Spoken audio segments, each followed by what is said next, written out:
Hello and welcome to 18 WJTS in.form. Are things getting back to normal? Well, we're starting to work that way as we're going to talk with the Tri-County Y Executive Director, Mike Steffe. Mike, welcome to the show. Thanks for having me, Bill. It's good to be back here and in person. It's good to have you back, and it's odd that now we're starting to phase things back to the way they used to be, but it'll be a long haul going, and we'll talk about some of how the Y is planning to reopen. But first, let's talk about what have you been doing? How has things been going at the Y since the pandemic hit? Yeah, well, we were closed on March 17th, so our facility has been shut down except for me. Our full-time staff has kind of started coming back this past Monday. We've been doing some Zoom meetings, a lot of planning, things like that.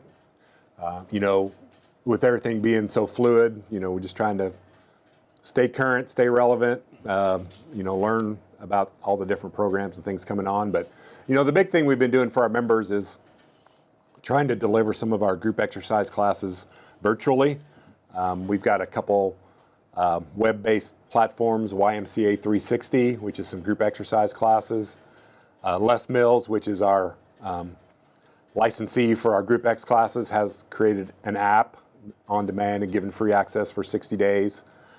We've also been doing a lot on Facebook Live, which I always say Facebook Live is kind of a misnomer, I guess, because while it is live, you can always go back and watch it. So If you go to our Facebook page, you can scroll down to something that we did weeks ago and still watch it. And then our staff has also been doing devotions each day, which is kind of nice. It's something that we've always tried to do at the Y, is to start each group exercise class or program with a devotion, just a little prayer, a little thought for the day, and those have been pretty well received. And then also, thanks to 18 WJTS, we've been doing morning energizers at 9:30 on Monday, Wednesdays, and Fridays on TV for those who may have poor internet access, or it's a good way to just put it on your TV and get out there in your living room and do the exercises. And not everybody's tech savvy. Not everybody likes Facebook, especially the older crowd, which is who the Energizers is for. Exactly. They don't want to mess with it. So much easier if you just tune to Channel 18, boom, it's there on the whole screen. That's right. And you do the exercise. And the three that are doing it are doing a great job. Yep. Well, thanks. We appreciate it. We, kind of threw that on our instructors, and it's hard to lead a class when no one's there. But they, I thought did a pretty good job, and we look forward to hopefully continuing that partnership. We've got a lot of great feedback on having that on TV and available and on demand for people to watch. Yeah, I know people do enjoy it. With school closing, that kind of affected some things with schools. What have you done with for food and things like that? Yeah, our after-school program abruptly ended too there in mid-March, and we had prepared with some food. We kind of give the kids a little snack after school, because those who are parents know that the first thing the kids want to do when they come home from school is get something to eat. We had quite a bit of the perishable food left over, and knowing that Greater Jasper and Southeast DuBois have been doing meal programs, grab and goes, and things for the kids and families, we divvied that food up and kind of donated half of it to Greater Jasper and half to Southeast DuBois, and we're just grateful. We see the kids in our programs, and you know who's in need of food, and there's a lot of need around for this, and the schools are a very familiar, comfortable place for people to come, and we definitely appreciate the work they've been doing in food distribution. This pandemic has offered a lot of people different ways to look at things and different partnerships to do. Absolutely. You and I with the Energizers program on WJTS, but also like a blood drive. Yep, we were able to host a blood drive in early April, kind of at the height of the blood shortage. You really heard a lot in the news about that. A lot of blood drives were being canceled because people didn't want them in the facility with other people and this and that. So we were able to hook up with the Red Cross and have a blood drive in early April, and I think we were able to donate together 51 units of blood, which is, as they mentioned, a pretty good sized blood drive. So we were able to help out a little bit in that way. Okay, now no one's in the building, so does that give you an opportunity to do some renovation? It did.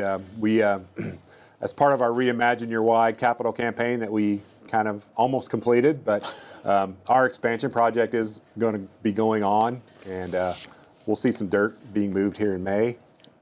But part of that was to renovate our current space. So took the time to do a little painting, a little floor recovering in a couple of our rooms, change some lighting.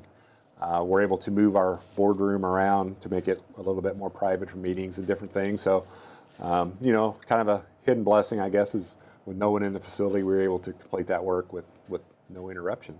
Well, mentioning the capital campaign, so it's still going on, and people can still make contributions if they'd like, and you're going to need that. Absolutely. We think we're between $50,000 and $100,000 short of really doing everything that we want to do. We're good to get it going, and at a kind of maybe more minimalistic level. Mm-hmm. But we appreciate everyone who's supported us in our capital campaign. And once we kind of get over the hump here, and hopefully in July and August, we may be doing some fundraisers or different things, or you'll start hearing more in the news about our Reimagine Your Why capital campaign. Definitely looking forward to hosting a groundbreaking of some sort, probably in the latter part of June, and it's going to be exciting. And with the increased need for physical distancing, it's going to be awesome to have more space. As we're learning more about different programs that we can offer and different ways we can fill the community needs, it's going to be great for us to have more space.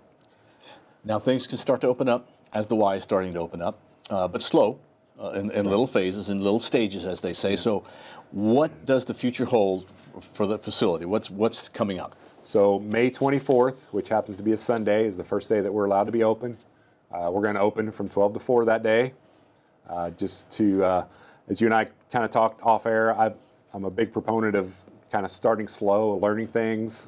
We've had probably 15 different plans formulated over the last 2 months, and working on our final plan here that will be released probably early next week, as far as what will be allowed, what won't be allowed, what things members will be asked to do, what our staff will do in terms of lots of extra cleaning, limiting group exercise class sizes in person, some of the different programs that we'll talk about that we'll be doing, and it's going to be a little different, and we definitely ask our members to kind of help us along the way, and open for suggestions. As I mentioned, some of our staff started coming in Monday, and I've already got a list of things that we want to change, because once you really start doing things and interacting with people, some of the things that you had talked about really don't make sense, or some things you had to maybe ratchet up. And we want to keep everyone healthy. It's kind of what we've always been all about. We always have taken cleaning very seriously, and we're just going to ramp that up a little bit. Well, what do you do with like an exercise class when normally everybody's real close to each other? What's your plans? Right. So we've marked our Group X room, for example, our cycling class. Okay. Normally we have 16 bikes. We've cut that down to 9, spaced them apart every 6 feet, put some tape on the floor where the bikes go.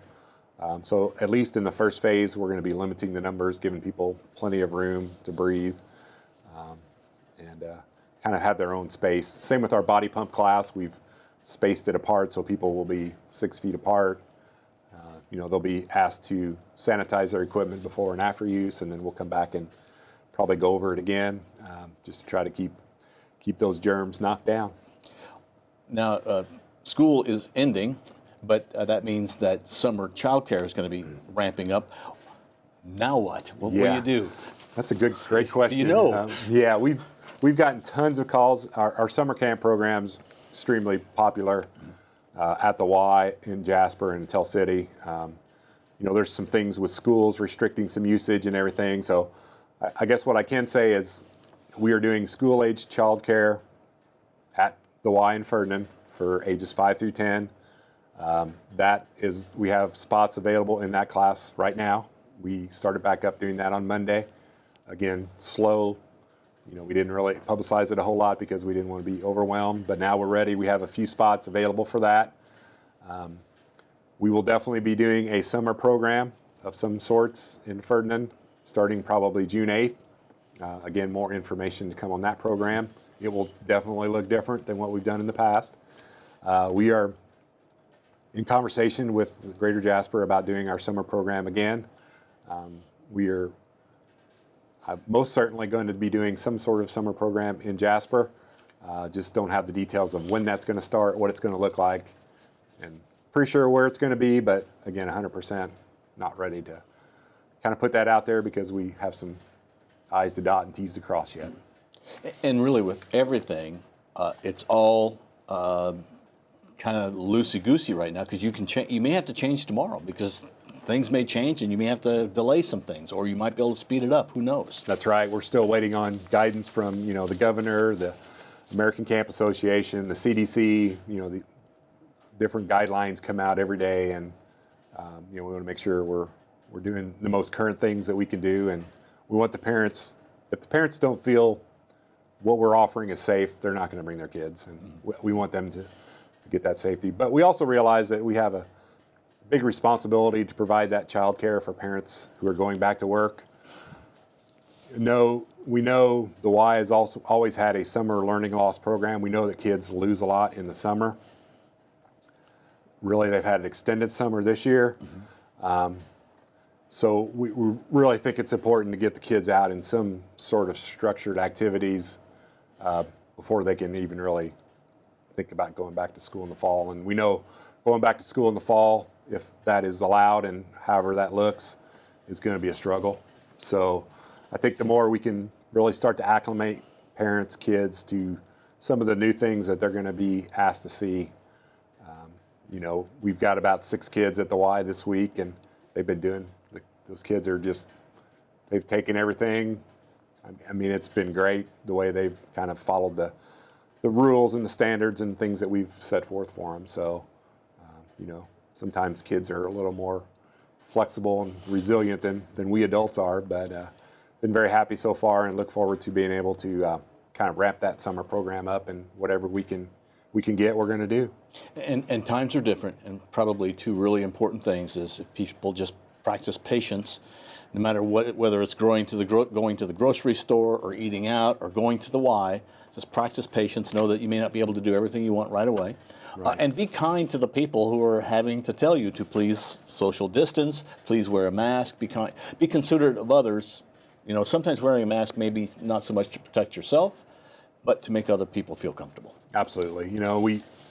We all want to get through this as quick as possible, and wearing your mask out in public or when you're close to people is very important. Who would have thought that we'd have to teach people good hand hygiene again, but washing your hands, sanitizing, just kind of really been, as our staff has come back, we've kind of been more aware of things that we touch and things that we touch and leave around. We've created we got a holder for clean pens and a holder for dirty pens. So if you come into the Y and need to use a pen, you grab a clean one, use it, put it in the dirty one, we'll sanitize it. So just different ways to eliminate things that people touch and hand off, and which is probably not a bad thing going forward either. Well, Mike, good luck with the reopening.